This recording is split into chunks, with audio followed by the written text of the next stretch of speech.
Imagine you're at the end of your life. Looking back, what do you hope you won't regret?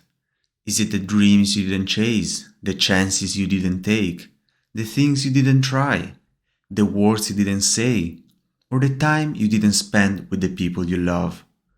We all know that feeling of regret, the if only moments. But what if we could learn from others people's regrets?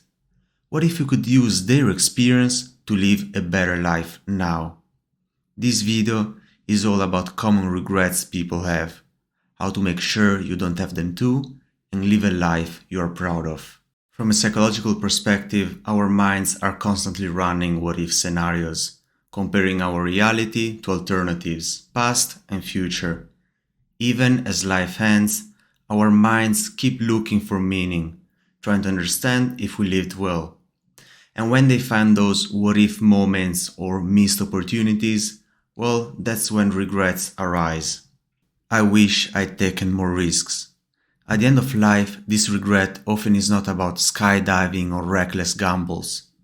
It is about the quiet risks, the chances to pursue dreams, to express love, and to step out of the comfort zones.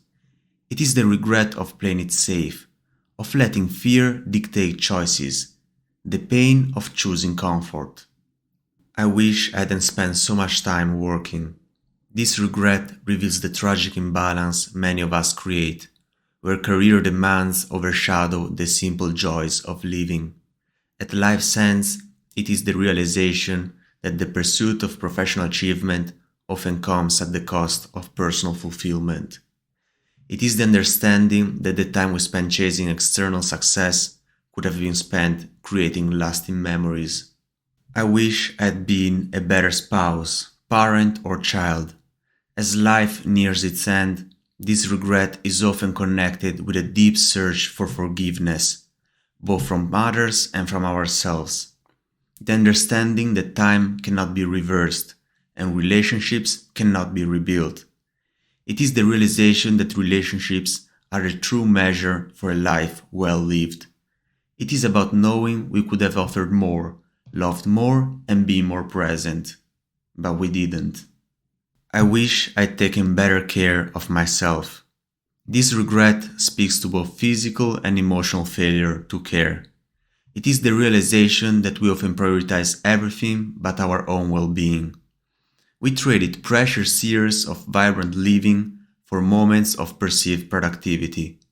It is the understanding that self-care is not selfish, it's essential, and we often realize this too late.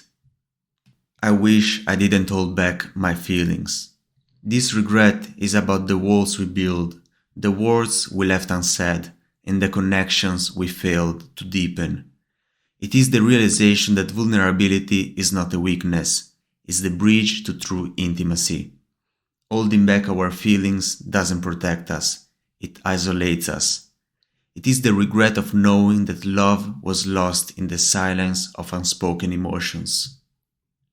To truly avoid these regrets, we need to be brutally honest with ourselves. So imagine your final moments and let every fear appear. Take a moment and write down every regret that comes to mind, no matter how small or painful, in as much detail as possible. This is the first step to change. Now, let's take as an example, I wish I'd taken more risks. To avoid this regret, first of all, we need to identify what taking risks means for us, personally. What are those things that you feel you have to accomplish in life so that when you look back, you feel like you stepped out of your comfort zone? Take a moment and write those things down for each of the regrets you identified. But here are some examples to start. Start a business or pursue a creative project. Maybe it's a side hustle you have dreamed of, or finally writing that novel. Travel to a place that scares you, a solo trip, a remote location, somewhere completely outside your normal experience. Learn a skill you have always wanted to learn, that instrument, that language, that art form, something that challenges you.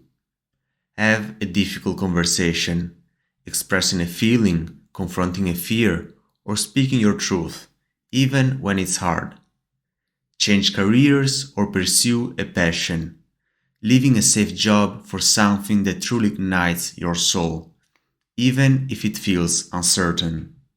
And now, look at each of these things you have written down.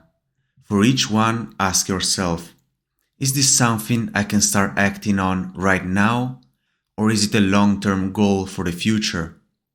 Some of these risks might be small, actionable steps you can start today, like signing up for that class or having that conversation.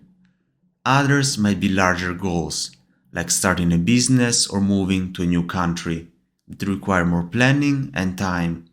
If it's something you can start now, break it down into the very first, smallest action you can start today. Don't wait for the perfect moment. The first step is often the hardest, but also the most important. If it's a long-term goal, first decide on a realistic date or deadline. Then consider writing a letter to your future self.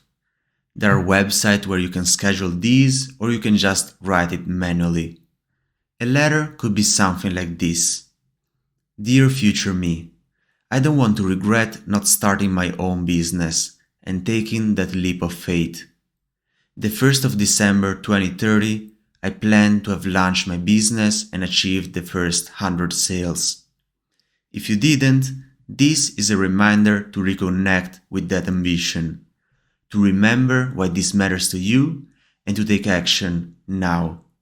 Don't let fear hold you back any longer. These regrets don't have to define your story. You have the power to choose a different path, starting now. Take these steps, be honest with yourself, and build a life you are proud of. The choice is yours. And if you enjoyed this video, consider subscribing, and see you next time.